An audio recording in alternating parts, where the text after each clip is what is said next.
सबसे पहले तो प्रियंका ने अपने छोटे भाई वरुण गांधी पर गैर जरूरी हमला बोलकर अपनी इमेज में डेंट लगा ली। वहीं वरुण ने प्रियंका के इल्जामात का जिस तरीके से जवाब दिया, उससे उनके मुखालिफिन के दिलों में भी उनके लिए जगह बन गई है। वरुण के सुल्तानपुर से नॉमिनेशन के वक्त जिस तरह का अवामी सैलाब उमड़ा था, उससे एक तरह से साफ हो गया कि कम से कम सुल्तानपुर की आवाम प्रियंका की राय से इत्तेफाक नहीं रखती। इसके बाद जुमा को रायबरेली के इंतखाबी इजलास में प्रियंका ने नरेंद्र मोदी के खिलाफ खुला मोर्चा खोलते हुए उनके RSVP जैसे मजाहिया बयानों को निशाने पर लिया। इस बात से कांग्रेसी खेमे में हलचल मच गई, क्योंकि ज्यादातर कांग्रेसी लीडरान को लगने लगा है कि प्रियंका ने गैर जरूरी तरीके से बर्रे के छत्ते में हाथ डाल दिया है। चूँकि कांग्रेस का एक बड़ा हिस्सा ये नहीं चाहता था कि इस इंतखाब में रॉबर्ट वाड्रा कोई मुद्दा बने, और इसी हिकमत अमली के तहत वाड्रा को अमेठी और रायबरेली से दूर रखने की कोशिश की गई। पर बीजेपी की fire brand leader Uma Bharati ने जब रॉबर्ट वाड्रा को जेल भेजने वाला मशहूर बयान दिया, तो प्रियंका को एक बचाव वाली सूरत हाल अख्तियार करनी पड़ी और उन्हें अपने शौहर के दीपा में उतरना पड़ा। इसके पीछे घबराहट तो थी, पर एक सोची समझी हिकमत अमली भी थी। वो ये कि आवाम के दरमियान पहले से अगर ये मुद्दा ले जाया गया, तो अगर मरकज में बनने वाली अगली हुकूमत मोदी की हुई, तो वो वाड्रा पर हाथ डालने से पहले 100 बार सोचेगी। मैं होना चाहता हूँ सामान्य व्यक्ति, जिसे सहज जीवन मिले, 2 जून की रोटी रहने को घर, सांस लेने के लिए ताजा हवा और मिट्टी में मिट्टी होने का हक वाजिब तरीके से। आज हम नैसर्गिक सौंदर्य की अनुपम स्थली अल्मोड़ा की चुनावी यात्रा पर हैं। उत्तराखंड का एक प्रमुख जिला अल्मोड़ा, जिसके नैसर्गिक सौंदर्य की अनुपम वानगी के बारे में महात्मा गांधी ने यहां अपने 3 सप्ताह व्यतीत करने के बाद कहा था कि उन्हें समझ नहीं आता कि अल्मोड़ा छोड़ लोग यूरोप छुट्टियां मनाने क्यों जाते हैं। आज अल्मोड़ा में रोजगार की तलाश में पहाड़ से पलायन एक बड़ा मुद्दा है। केंद्र में कांग्रेस की 10 साल की सरकार के कामकाज से जनता में रोष है। महंगाई, भ्रष्टाचार, विकास, इस दफे के चुनाव में यहां बड़े चुनावी मुद्दे हैं। अल्मोड़ा, बागेश्वर, चंपावत, पिथौरागढ़ जिलों को साथ मिलाकर गठित की गई एक सुरक्षित सीट है। यहां से संसद में क्षेत्र का प्रतिनिधित्व कांग्रेस के प्रदीप टमटा करते हैं। बतौर सांसद प्रदीप की संसद में उपस्थिति 96% रही। 2 सवाल पूछे और 13 डिबेट में हिस्सा लिया। पिछले चुनाव में प्रदीप टमटा ने जनता से बड़े बड़े वायदे किए थे, जैसे टनकपुर बागेश्वर रेल लाइन का काम शुरू करवाना, पर अभी तक इस पर कोई अमल नहीं हो पाया है। सांसद का क्षेत्रवासियों से सीधा संवाद भी बहुत कम रहा। वहीं क्षेत्रवासियों में इस बात को लेकर भी काफी नाराजगी है कि सांसद ने संसद में क्षेत्र की समस्या से संबंधित सवाल नहीं उठाए। फिलहाल हरीश रावत के मुख्यमंत्री बनने से कांग्रेस यहां लड़ाई में आ गई है। कांग्रेस ने पुनः प्रदीप टमटा को यहां से अपना प्रत्याशी बनाया है। भाजपा से विधायक अजय टमटा चुनावी मैदान में है। अजय टमटा और प्रदीप टमटा एक ही गांव के रहने वाले हैं। बतौर विधायक अजय टमटा की छवि अच्छी है। आपसे हरीश आर्य मैदान में हैं, पर आपका भी कोई कैडर यहां नहीं बन पाया है। अल्मोड़ा में कुल 12,05,663 मतदाता हैं। 38,037 नए मतदाता बने हैं और 25,126 सर्विस वोटर हैं। यह एक ठाकुर बाहुल क्षेत्र है। धारचूला में भूटिया मतदाता भी दबदबा रखते हैं। यहां भाजपा और कांग्रेस के बीच सीधी टक्कर दिखती है।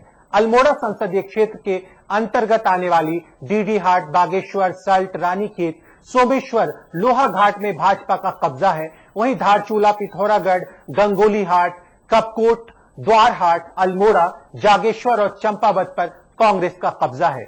2001 और 2011 की जनगणना की तुलना करें तो पाएंगे कि यहां आबादी कम हो गई है। रोजगार न मिलने से व्यापक तौर पर क्षेत्र से पलायन हुआ है। अरविंद जी, पलायन यहाँ की एक बहुत बड़ी समस्या। ये मुद्दे बनते ही नहीं। ये अभी भी आप देखेंगे कि कुल मिला के यहाँ मुद्दे जो हैं वो बीजेपी, कांग्रेस, ठाकुर ब्राह्मण यही बनते हैं। कभी ये प्राकृतिक संसाधनों की लूट जो एकमात्र यहाँ की चीज है, वो भी कभी मुद्दा नहीं। अरविंद जी, कांग्रेस का 1 रैंक 1 पेंशन स्कीम जो है, इससे कितना फर्क पड़ेगा? लगा कि ये मुद्दा बनेगा चुनाव में और इससे कोई फायदा हो सकता है, लेकिन अगर फायदा कहीं मिलना है तो सबसे ज्यादा उत्तराखंड में ही मिलेगा, क्योंकि फौजियों का अनुपात या उस पर डिपेंडेंसी इकोनॉमी की सबसे ज्यादा यही है। पर राहुल गांधी के मुकाबले नरेंद्र मोदी यहाँ काफी पॉपुलर है। उत्तराखंड का इलाका काफी छोटा है, लेकिन पॉलिटिकली काफी जागरूक लोग हैं। तो सब नई बातों पे सबसे ज्यादा तत्पर वो लोग हैं। अरविंद जी, हरीश रावत और बच्ची सिंह रावत के लिए सीट प्रतिष्ठा का प्रश्न बन गई है। निश्चित रूप से हरीश रावत से जिस किस्म से प्रदीप टमटा का रिश्ता है, जितना क्लोज वो रहे हैं, उन्होंने ही टिकट दिया, उन्होंने ही पिछला चुनाव जिताया। तो अल्मोड़ा की आखिरी चुनावी तस्वीर, मेरे हिसाब से लड़ाई तो यही कांग्रेस बीजेपी की है, अजय टमटा प्रदीप टमटा की लड़ाई है। लेकिन जो वोटों का गणित है वो बहुत साफ ठाकुरों के पक्ष में, 49% ठाकुर है यहाँ, लगभग आधे। तो मुझे लगता है कि हरीश रावत का असर यहाँ रहेगा। यहाँ दलितों का भी वोट काफी बढ़िया है, 22-23%, और वो दलित जनरली शिल्पकार है, वो जाटव और ये नहीं है जो बीएसपी के असर वाले। तो वो गणित भी कहीं ना कहीं यहाँ काम करेगा। मेरे हिसाब से ठाकुर ब्राह्मण वोट ही असली डिसाइडिंग होगा। यानी व्यवस्था विरोधी वोटों के बावजूद प्रदीप टमटा अभी भी मुकाबले में बने हुए हैं और हरीश रावत उन्हें पर्याप्त सियासी शक्ति दे रहे हैं। इस सियासी गर्दोगुबार के जर्जर होने तक हम फिर लौट आएंगे एक छोटे से ब्रेक से। तब हम आपको लेकर चलेंगे ताल यानी झीलों के शहर नैनीताल, जहां भाजपा के भगत सिंह कोश्यारी और कांग्रेस के निवर्तमान सांसद केसी सिंह बाबा के बीच कड़ी टक्कर है। सच दिखाने की जिद बनी रहेगी। आप बने रहिए हमारे साथ। हम लौट कर आते हैं पल दो पल में। आइए अब आपको सीधे ले चलते हैं पर्वतीय क्षेत्र नैनीताल की चुनावी यात्रा पर। देखिए ETV उर्दू सभी DTH प्लेटफॉर्म पर, डिश टीवी पर चैनल नंबर 787, एयरटेल पर चैनल नंबर 610, टाटा स्काई पर चैनल नंबर 176, बिग टीवी पर चैनल नंबर 972, वीडियोकॉन पर चैनल नंबर 750। देखिए आपका अपना चैनल और भी बेहतर क्वालिटी में।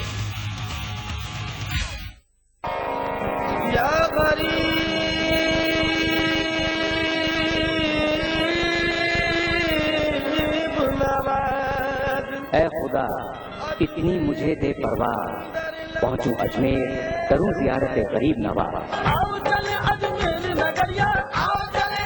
अजमेर जाना आपकी ख्वाहिश, ज़ियारत गरीब नवाज आपकी आरज़ू, उसमें शिरकत आपकी तमन्ना। ख्वाजा गरीब नवाज के लाखों अकीदतमंदों के लिए ETV उर्दू की खुसूसी पेशकश। उससे गरीब नवाज रहमतुल्लाह अलैह का लाइव टेलीकास्ट 5 रजब रात 10:30 बजे से सुबह 4 बजे तक और 6 रजब सुबह 9 बजे से दोपहर 2:30 बजे तक, सिर्फ ETV उर्दू पर। समाज में एक छोटा सा कॉन्ट्रिब्यूशन है आज। मुझे यकीन है कि आराइश जमाल के बाद तुम्हारे हाथ से आईना गिर गया होगा। आज पेश करते हैं इबादत महफिल रूहानियत।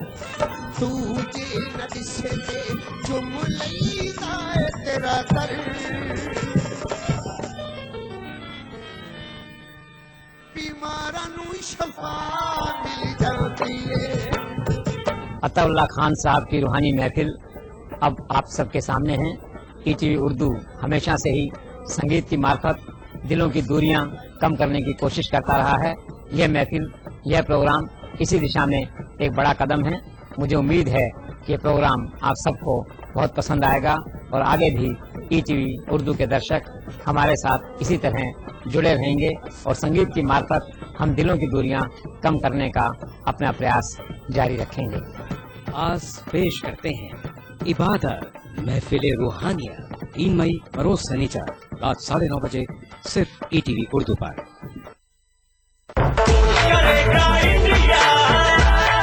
सन्नाटा जब भी बोलेगा कई रहस्य खोलेगा, क्योंकि सन्नाटा जानता है छिपा कर रखना अपनी पीड़ा। ब्रेक के बाद आपका स्वागत है 2014 के चुनावी महासमर को नई धार देने वाले प्रोग्राम वोट करेगा इंडिया में, जो जिद है सच दिखाने की। आइए अब आपको सीधे ले चलते हैं पर्वतीय क्षेत्र नैनीताल की चुनावी यात्रा पर। झीलों का शहर है नैनीताल।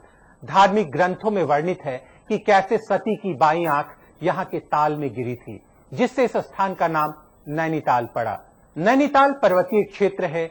कभी यहाँ 40 झील हुआ करती थी, लेकिन वृक्षों की कटाई, जंगलों के उजड़ने और क्लाइमेट चेंज के कारण इनमें से कई झीलें लुप्त प्राय हो गई हैं। शहरी और ग्रामीण सीट है। पलायन और बेरोजगारी 2 प्रमुख समस्याएं हैं। सिटकुल बनना था, 20 कंपनियां भी आई थी। आज घटकर यह 3 या 4 कंपनी रह गई है। तराई क्षेत्र में गोला नदी पर बनने वाला जसरानी बांध के पूरा न होने से क्षेत्रवासियों में काफी नाराजगी है। बिजली और पेयजल प्रमुख समस्या है। अगर यह बांध बन जाता तो पेयजल के लिए वाटर सप्लाई अच्छी हो जाती। नैनीताल उधम सिंह नगर संसदीय सीट पर करीब 15 लाख मतदाता हैं। पर्वतीय ब्राह्मण और ठाकुर बाहुल सीट है। यहां 30% ब्राह्मण, 30% ठाकुर और 3 लाख मुस्लिम मतदाता हैं। 15% सिख और अन्य जातियों के मतदाता भी हैं। संसद में क्षेत्र का प्रतिनिधित्व 2 बार से कांग्रेस के सांसद केसी सिंह बाबा करते हैं। संसद में बाबा की उपस्थिति 56% रही। 254 सवाल पूछे और 19 डिबेट में शामिल रहे। क्षेत्रवासियों को अपने सांसद से नाराजगी है कि वे क्षेत्रवासियों को कभी उपलब्ध नहीं रहे। पावर लिफ्टर हैं, जिम से संबंधित प्रोजेक्ट को मदद करते रहे। पर्वतीय क्षेत्र में तो सांसद बाबा को जानने वालों की इक्की दुक्की ही तादाद है। पिछले चुनाव के दौरान बाबा ने काशीपुर में IIM की स्थापना, जसपुर सितारगंज के बीच नेशनल हाईवे के चौड़ीकरण, रामनगर से लखनऊ, अजमेर, चंडीगढ़ तक रेल लिंक, सितारगंज में इंडस्ट्रियल हब बनाने की घोषणाएं की थी, पर यह महज घोषणा बनकर रह गई। कांग्रेस ने पुनः केसी सिंह बाबा पर अपना दांव लगाया है। भाजपा ने राज्यसभा सांसद भगत सिंह कोश्यारी को यहां से अपना उम्मीदवार बनाया है। आप पार्टी से जन कवि बल्ली सिंह चीमा और बसपा से लईक अहमद चुनावी मैदान में हैं। मजदूरों के लिए काम करने वाले वामपंथी सोच के जन कवि बल्ली सिंह चीमा, जिनकी कविता ले मशाले चल पड़े हैं लोग तेरे गांव के, अब अंधेरा जीत लेंगे लोग मेरे गांव के, यह कुमाऊं और गढ़वाल में राष्ट्रगीत के मानिंद गाया जाता है। ले मशाले चल पड़े हैं लोग मेरे गांव के, अब अंधेरा जीत लेंगे लोग मेरे गांव के। आचार संहिता के उल्लंघन के कारण वे हल्द्वानी जेल से चुनाव लड़ रहे हैं। जमानत लेने से इनकार कर दिया है, पर वे अपना प्रभाव इस चुनाव पर जरूर छोड़ेंगे। यहां भाजपा और कांग्रेस के बीच फिलवक्त सीधा मुकाबला लगता है। अरविंद जी, क्या कांग्रेस सांसद हैट्रिक लगा पाएंगे यहां से? बीजेपी ने अपने उस उम्मीदवार को यहां से उतारा है जो सचमुच जमीन से जुड़ा हुआ नेता है। भगत सिंह कोश्यारी, वो इस तरह के नेता हैं जिनकी पहुंच घर घर गली गली में है। तो उस तरह के नेता के सामने ऐसे आदमी का टिकना मुश्किल होगा जिसका कोई अता पता नहीं रहता। उससे भी बड़ी बात यह है कि ये कॉन्स्टिट्यूंसी एकदम खुली हुई है। जो ठाकुर ब्राह्मण में कह रहा था उस किस्म का बंटवारा, यहाँ अल्पसंख्यक भरपूर वोट हैं, सिख हैं, मुसलमान हैं। जो एक तिवारी जी ने यहाँ शुरू कर दिया था इंडस्ट्रियलाइजेशन का प्रोसेस, उस सारे को राज्य सरकारों ने नाश कर दिया। धीरे धीरे वो सिमट के 3-4 इंडस्ट्रियल यूनिट पर रह गया। कहाँ अब तक काम बढ़ना चाहिए। अरविंद जी, ND तिवारी अपने पुत्र रोहित शेखर के लिए संभावनाएं तलाश रहे थे, पर जब उन्हें सफलता नहीं मिली तो उन्होंने भगत सिंह कोश्यारी को ही अपना आशीर्वाद दे दिया। तिवारी जी एक फैक्टर रहते हैं सब चुनाव में, बल्कि पिछली दफे उन्होंने यही जब तमाशा दिखाया तो उनके 2-3 लोगों को टिकट विधानसभा चुनाव में दे दिया गया। उनके जब वो हारे भी, उनके PA को टिकट मिल गया पिछली दफे। 3 सीट, एक उनके कोई भांजे दूर के थे विजय, उनको टिकट मिल गया। तो वो सब चीजें रहती हैं। इस बार वो नहीं चला, लेकिन तिवारी जी का असर तब भी रहेगा, खासतौर से इस इलाके में तो रहेगा ही, क्योंकि यहाँ बहुत साफ दिखता है कि उन्होंने जो प्रोसेस शुरू किया। अरविंद जी, नैनीताल में मोदी लहर भी देखी जा रही है बहुत। निश्चित रूप से दिखेगी, लेकिन फिर यहाँ ये भी है, आप याद रखिए, यहाँ मुसलमानों की एक ऐसी आबादी है जो काफी हद तक बैलेंसिंग का काम करेगी। और BSP के उम्मीदवार को आप बहुत माइनस नहीं करिए, क्योंकि BSP का उम्मीदवार खुद से भी मुस्लिम है। और पिछली दफे भी BSP उम्मीदवार को आप पिछला रिजल्ट देखेंगे तो पाएंगे कि 1 लाख से ज्यादा वोट आया था। अरविंद जी, आपके जो उम्मीदवार हैं चीमा, वो एक जन कवि में शुमार होते हैं, काफी लोकप्रियता है उनकी इस पूरे क्षेत्र में। देखिए, लोकप्रियता के हिसाब से उत्तराखंड क्रांति दल से मुझे लगता है उनकी तुलना करनी चाहिए। वो पार्लियामेंट के चुनाव के रेस में आ जाएंगे, ये मुझे अभी भी शक है। उनके बारे में सब अच्छी धारणा रखते हुए भी कांग्रेस यहाँ आपसी गुटबाजी की शिकार है काफी निश्चित रूप से, और ये विवादास्पद MP भी हैं, तो इनको लेके कांग्रेसी सारे उत्साह से लगेंगे, ये भी कहना मुश्किल है। तो अरविंद जी, आप मानते हैं नैनीताल में इस वक्त एडवांटेज बीजेपी की स्थिति बनी हुई है? ऐसी लड़ाई में बीजेपी को लाभ होगा। बीजेपी के पास कैंडिडेट काफी अच्छा है, और बीजेपी में वही एक जो हवा मोदी की है या राज्य सरकार के खिलाफ की जो स्थिति है, वो कोश्यारी को मदद करे। वोट करेगा इंडिया में फिलहाल वक्त हो गया एक छोटे से ब्रेक का। ब्रेक से लौटकर हम चलेंगे टिहरी संसदीय क्षेत्र की चुनावी यात्रा पर, जहां कांग्रेस के साकेत बहुगुणा और भाजपा की राजलक्ष्मी शाह के बीच सीधी भिड़ंत लगती है। सच दिखाने की जिद बनी रहेगी। आप बने रहिए हमारे साथ, हम लौट कर आते हैं पल दो पल में। हारेंगे जानते हैं, पहेठी में पड़े हैं।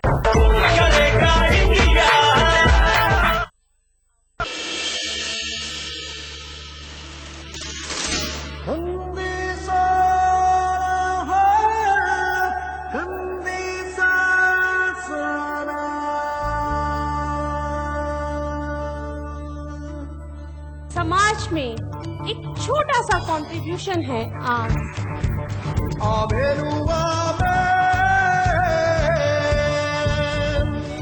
ईटीवी उर्दू की सर्विकल कैंसर पर खुसूसी पेशकश प्रोग्राम आदाब डॉक्टर, बरोज जुमेरात शाम 5 बजे सिर्फ ईटीवी उर्दू पर।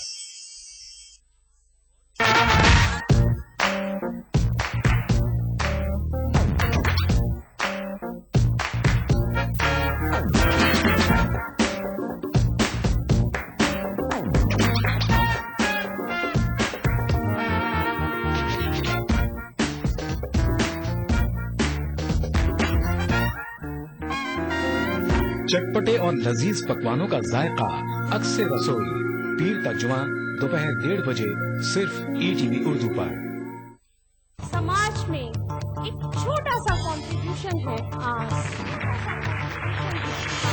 मुझे यकीन है कि आराइश जमाल के बाद तुम्हारे हाथ से आईना गिर गया होगा। आज पेश करते हैं इबादत महफिल रूहानियत। तुरो तुरो सानू तरसा गयो, असां बुलाइए ते नहीं आते हो। अताउल्लाह खान साहब की रूहानी महफिल अब आप सबके सामने है। ईटीवी उर्दू हमेशा से ही संगीत की मार्फत दिलों की दूरियां कम करने की कोशिश करता रहा है। यह महफिल, यह प्रोग्राम इसी दिशा में एक बड़ा कदम है। मुझे उम्मीद है कि ये प्रोग्राम आप सबको बहुत पसंद आएगा और आगे भी ईटीवी उर्दू के दर्शक हमारे साथ इसी तरह जुड़े रहेंगे और संगीत की मार्फत हम दिलों की दूरियां कम करने का अपना प्रयास जारी रखेंगे। आज पेश करते हैं इबादत महफिल रूहानियत, 3 मई बरोज शनिचर रात 9:30 बजे सिर्फ ईटीवी उर्दू पर।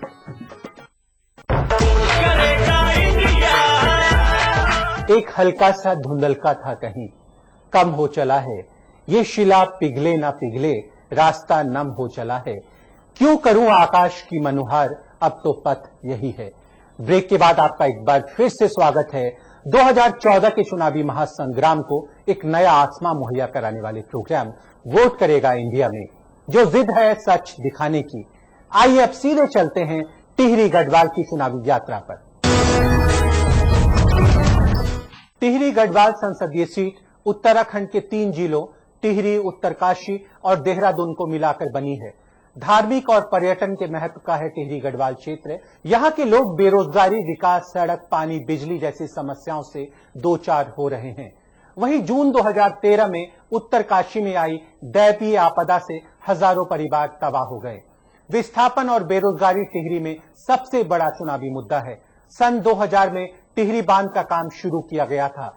टिहरी बांध के 42 किलोमीटर तक फैली झील के आकार ले लेने के बाद यहाँ का भूगोल काफी हद तक बदल गया, जिससे प्रतापनगर और धनसाली की दूरी बढ़ गई। यह प्रतापनगर के लिए लाइफलाइन है। पिछले 1 दशक के अंदर डोगरा घाटी पुल अभी तक नहीं बन पाया है, उसका डिजाइन भी तैयार नहीं हुआ है और 29 करोड़ रुपए खर्च भी हो गए। सड़कों की कनेक्टिविटी और स्वास्थ्य सेवाओं की हालत और भी खस्ता है। यहाँ से देश के 8 राज्यों को रोशन किया जाता है, पर घनसाली के कुछ गांव ऐसे भी हैं जहां अब तक बिजली नहीं पहुंची है। नई टिहरी बनने के समय 2073 विस्थापित परिवारों को आवास देना था, पर अब तक 417 परिवारों को ही बसाया जा सका है।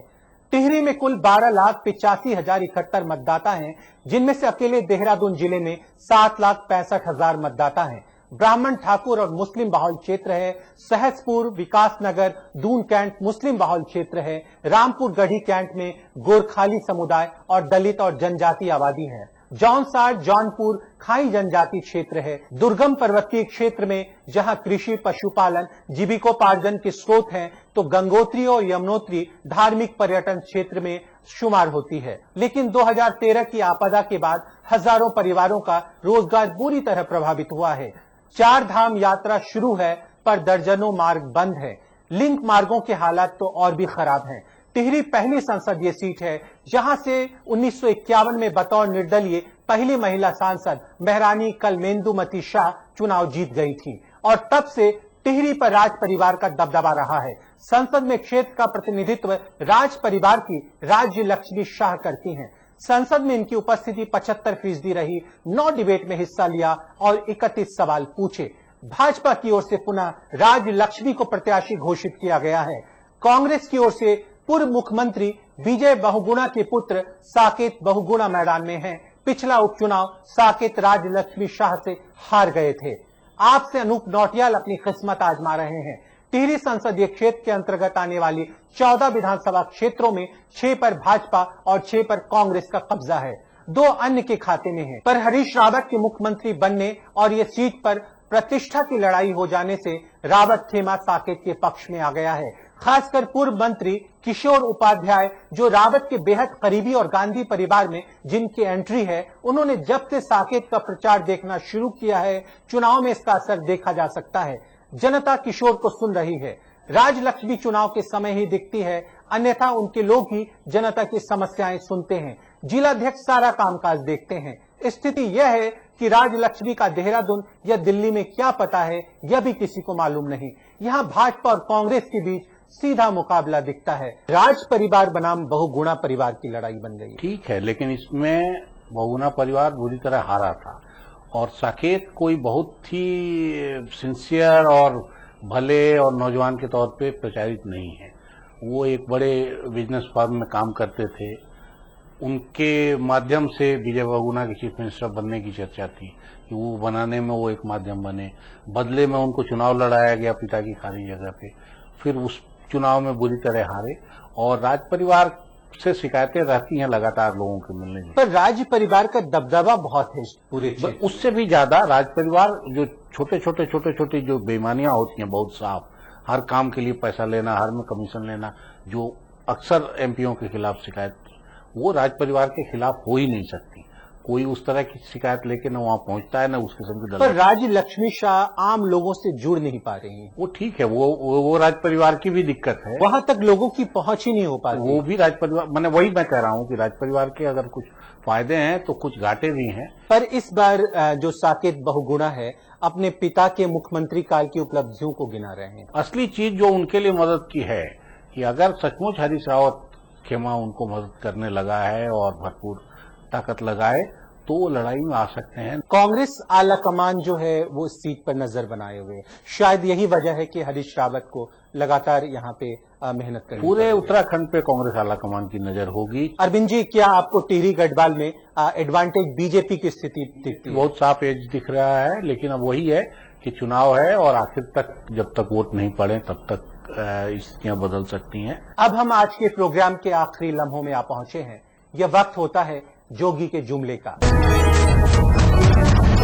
कुछ लोग राजनीति में शेखी में पड़े हैं, कुछ लोग राजनीति में शेखी में पड़े हैं, हारेंगे जानते हैं पहेठी में पड़े हैं। हर घर में गांधी खानदान का ही वोट है, हर घर में गांधी खानदान का ही वोट है। बेकार में कुमार अमेठी में पड़े हैं, बेकार में कुमार अमेठी में पड़े हैं। आज के लिए बस इतना ही। कल हम आपको लेकर चलेंगे उत्तराखंड की शेष रह गई 2 और संसदीय सीटों की चुनावी यात्रा पर, यानी हरिद्वार, जहां से प्रदेश के मुख्यमंत्री हरीश रावत की पत्नी रेणुका रावत को भाजपा के पूर्व मुख्यमंत्री रमेश पोखरियाल निशंक से कड़ी चुनौती मिल रही है। फिर हम चलेंगे पौड़ी गढ़वाल, जहां कांग्रेस के हरक सिंह रावत पर भाजपा के पूर्व मुख्यमंत्री भुवन चंद खंडूरी बीच साबित हो रहे हैं। आप इस प्रोग्राम के बारे में अपनी राय से हमें वाकिफ करा सकते हैं। अब मुलाकात होगी कल इसी वक्त, इसी चैनल पर, इसी प्रोग्राम में, सच दिखाने की इसी जिद के साथ। तब तक के लिए मैं 3D भ्रमण अपने साथी चुनाव विशेषज्ञ अरविंद मोहन और एनटीआई मीडिया की पूरी टीम के साथ आपसे अनुमति चाहता हूं। नमस्कार, शुभ संध्या। आज हम आपको लेकर चलेंगे हरिद्वार की पावन धरा पर। वोट करेगा इंडिया, आगे बढ़ेगा इंडिया।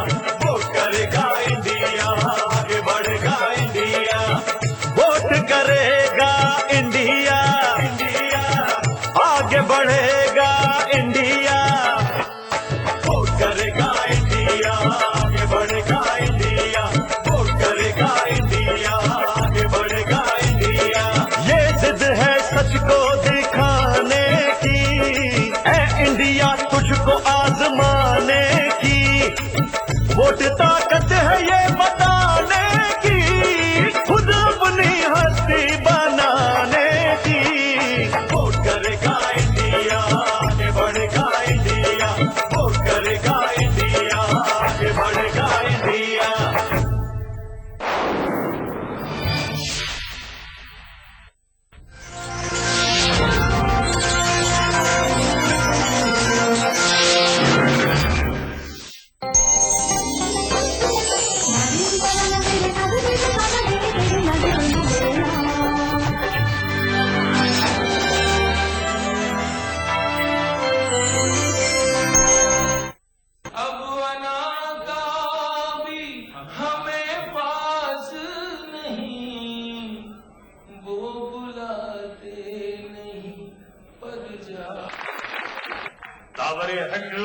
तुझे मेरी इबादत की कसम, ये मेरा नामे अमाल काफी होगा।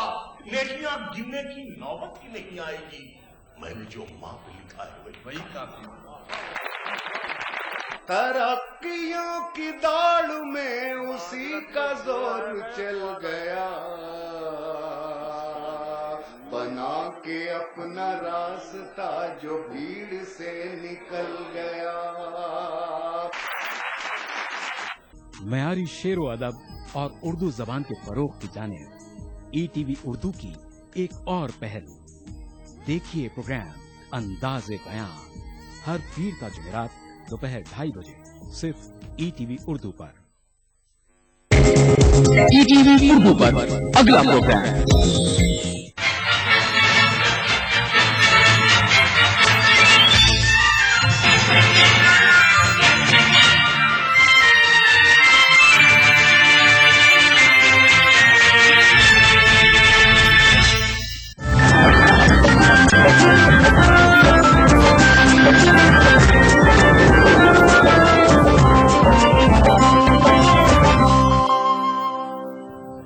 नाज़रीन आदाब, ईटीवी उर्दू न्यूज में आपका खैर मकदम है। आप देख रहे हैं खास बात। सबसे पहले नजर सुर्खियों पर। 7वें मरहले में नजर आया वोटों का जोशो खरोश। वोटिंग तनाजुर में मगरबी बंगाल की बरतरी बरकरार। तेलंगाना और पंजाब में भी बेहतर वोटिंग। चुनावी ज़ाब्ते अखलाक की खिलाफ वर्जी। नरेंद्र मोदी के खिलाफ 2 एफआईआर दर्ज। प्रेस कॉन्फ्रेंस में दिखाया था पार्टी निशान। और हैदराबाद के याकुतपुरा असेंबली हल्के में एमआईएम और एमबीपी कारकुनों में झड़प। दोनों सियासी हरीफ हिरासत में।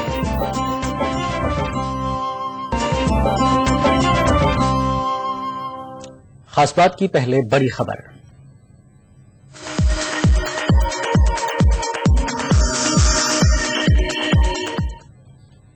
सातवें मरहले में भी रिकॉर्ड वोटिंग हुई। वोटरों ने बढ़ चढ़कर हक रायदही का इस्तेमाल किया। पंजाब, यूपी, मगरबी बंगाल और हैदराबाद में कद वाकयात को छोड़कर इंतखाबात मजमूई तौर पर पुरअमन रहे। मरकज में नई हुकूमत तश्कील मई में पाएगी और इंतखाबात का हर मरहला इसके खदोखाल को वाजे करने वाला है। तश्कील हुकूमत में अवाम अपना रोल इंतहाई जिम्मेदारी से अदा कर रहे हैं। अब तक हुए इंतखाबात में अवाम की हाजिरी गैर मामूली रही है। 7 रियासतों और मरकज के जेर इंतजाम 2 इलाकों में 89 हल्कों पर हुई वोटिंग में गर्मी के बावजूद अवाम ने जोशो खरोश का मुजाहरा किया। पंजाब और मगरबी बंगाल में 2 जमातों के हामियों के दरमियान झड़प के कुछ वाकयात पेश आए। उत्तर प्रदेश के सीतापुर में समाजवादी पार्टी एमएलए रामपाल यादव के खिलाफ एफआईआर दर्ज की गई है। रामपाल यादव पर बिस्वा में वाक़े पोलिंग स्टेशन पर तैनात सीआरपीएफ जवान से बहस और धक्का मुक्की करने का इल्जाम है। गुजरात में भी छुटपुट तशद्दुद के वाकयात को छोड़कर इंतखाबात मजमूई तौर पर पुरअमन रहे। इसके अलावा बहुत से पोलिंग मराकज पर वोटर लिस्ट में वोटरों के नाम न